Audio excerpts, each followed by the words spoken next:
Selamat pagi Bapak dan teman-teman. Saya akan menjelaskan chapter 4, Cost Management System and Activity Based Costing. Nama saya Elsa Begita Novianti. Ada 9 poin yang akan kita dapat setelah mempelajari dan melihat chapter ini. Yang pertama itu kita mampu menjelaskan tujuan sistem manajemen biaya. Yang kedua, menjelaskan hubungan antara biaya, objek biaya, akumulasi biaya, dan penetapan biaya. 3. Membedakan antara biaya langsung dan tidak langsung. 4. Menjelaskan alasan utama untuk mengalokasikan biaya. 5. Identifikasi jenis-jenis utama biaya produksi yang terdiri dari bahan langsung, tenaga kerja langsung, dan biaya produksi tidak langsung. 6. Jelaskan bagaimana laporan keuangan pedagang dan produsen berbeda karena jenis barang yang mereka jual. 7. Memahami perbedaan antara sistem biaya tradisional dan berbasis biaya dan mengapa sistem berbasis biaya ini memberikan nilai kepada manajer. 8. Gunakan manajemen berbasis aktivitas untuk memberi keputusan pengendalian strategis dan operasional. 9. Menjelaskan langkah-langkah dalam merancang sistem penetapan biaya berbasis aktivitas. Kita masuk yang pertama, describe the purpose of cost management. Tujuan dari sistem manajemen biaya adalah mendukung keputusan manajer. Karena sistem manajemen biaya menyediakan 3 poin. Yang pertama itu informasi biaya untuk keputusan manajemen strategis. Yang kedua, informasi biaya untuk pengendalian operasional. Dan yang ketiga, ukuran nilai persediaan dan harga pokok penjualan untuk pelaporan keuangan kepada investor, kreditor, dan pemangku kepentingan eksternal lainnya. Nomor 2, explain the relationship among cost object, cost accumulation, and cost assignment.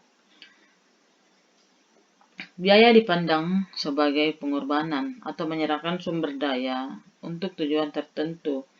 Contohnya, sebuah organisasi membayar gaji karyawan atas jasa pekerjaan yang dilakukannya diukur sebagai biaya sumber daya tenaga kerja. Tetapi pada umumnya manajer ingin mengetahui biaya yang lebih detail lagi seperti berapa biaya produk dan berapa biaya layanan. Apapun yang diinginkan oleh pembuat keputusan, pengukuran biaya yang terpisah itu adalah objek biaya. Data biaya yang digunakan manajer untuk pengambilan keputusan berasal dari sistem akuntansi biaya. Sistem akuntansi biaya biasanya mencakup 2 proses. Yang pertama, akumulasi biaya. Mengumpulkan biaya dengan beberapa klasifikasi alami, seperti bahan atau tenaga kerja, atau dengan kegiatan yang dilakukan seperti pemrosesan pesanan dan pemrosesan mesin. 2. Penugasan biaya. Melampirkan biaya ke satu atau lebih objek biaya, seperti aktivitas, proses departemen, pelanggan, atau produk. Poin yang ketiga, distinguish between direct and indirect cost.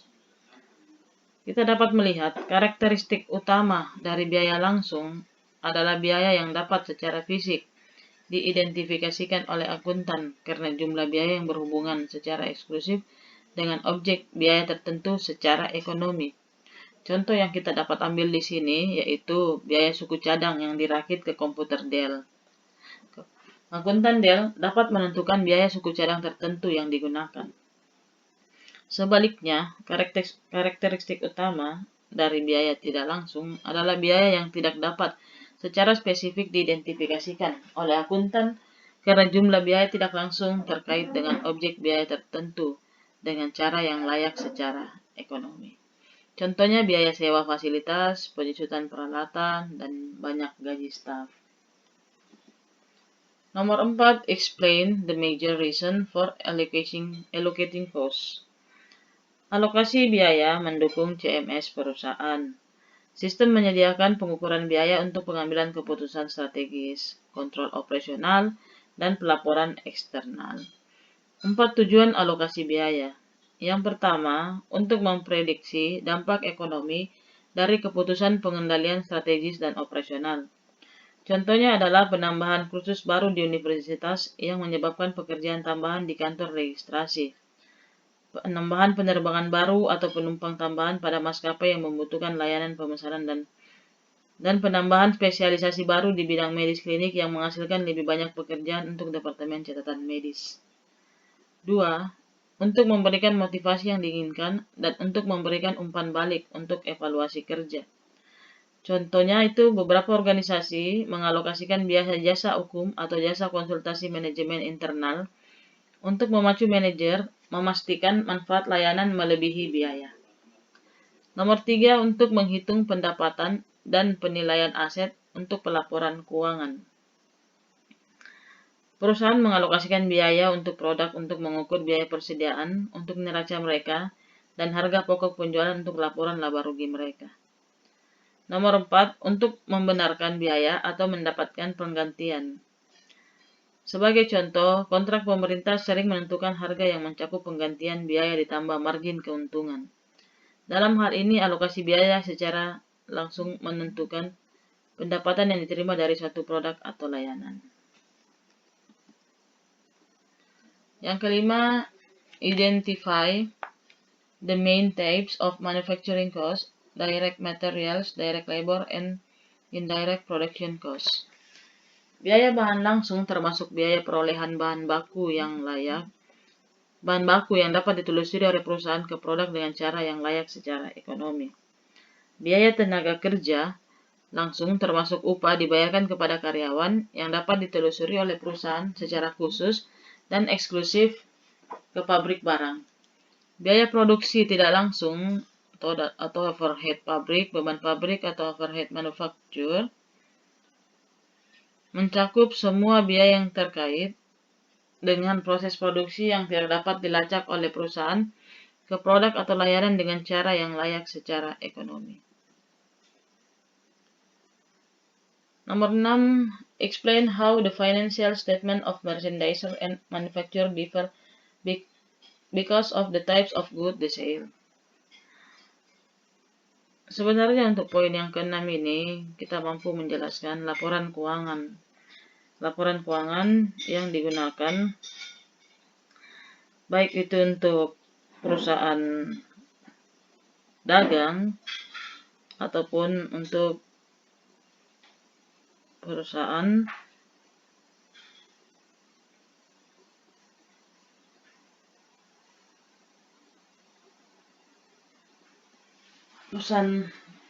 dagang maupun untuk pabrikan. Dapat kita lihat di sini balance sheet dan income statement yang nampak terdiri dari beberapa poin di sini. Untuk perusahaan dagang, setelah ini product inventory cost, persediaannya ini langsung berupa persediaan barang dagangan yang akan dijual. Sedangkan untuk perusahaan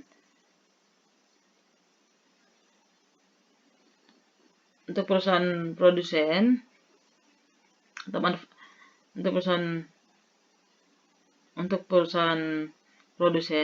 pabrik atau pabrikan, di sini dapat kita lihat ada biaya pada persediaan itu ada pengerjaannya, ada juga persediaan pada saat selesai diproses. Jadi dia memproses bahan baku yang kemudian menjadi barang jadi yang siap untuk dijual. Terdapat perbedaan dalam cara perusahaan menghitung harga pokok penjualan, yaitu di mana pedagang barang dagangan, harga pokok barang dagang yang dijual biasanya terdiri dari biaya pembelian barang yang diperoleh dan kemudian dijual kembali. Kalau pabrikan, biaya produksi barang yang diproduksi dan kemudian dijual itu terdiri dari 3 kategori utama biaya, yaitu biaya bahan langsung, biaya tenaga kerja langsung, dan biaya produksi tidak langsung.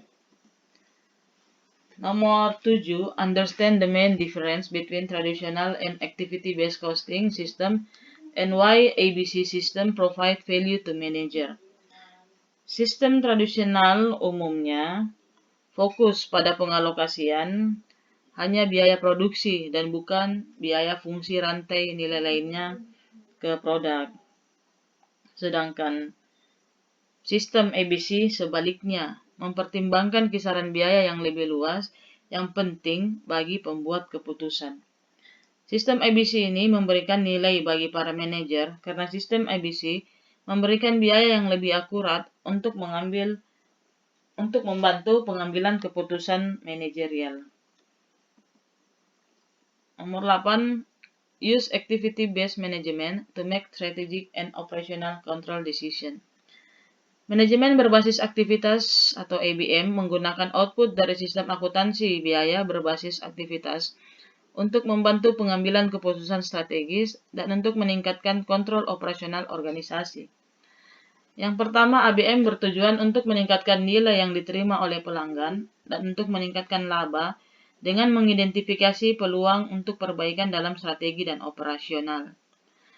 2. Salah satu aplikasi ABM yang paling berguna adalah membedakan antara biaya nilai tambah dan biaya tidak nilai tambah. 3. Teknik manajemen lain yang bermanfaat adalah pembandingan proses berkelanjutan untuk membandingkan produk, layanan, dan kegiatan dengan standar industri terbaik. Nomor 9, describe the step in designing an activity-based costing system. Yang pertama itu mengidentifikasi aktivitas yang diperlukan untuk menyelesaikan produk. 2. Menetapkan biaya overhead untuk aktivitas yang diidentifikasi dalam langkah pertama. 3. Mengidentifikasi pemacu biaya untuk setiap aktivitas. 4. Menghitung tarif overhead yang telah ditentukan untuk setiap aktivitas. 5. Mengalokasikan biaya overhead untuk produk.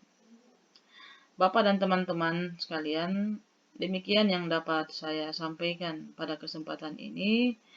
Terima kasih dan selamat pagi.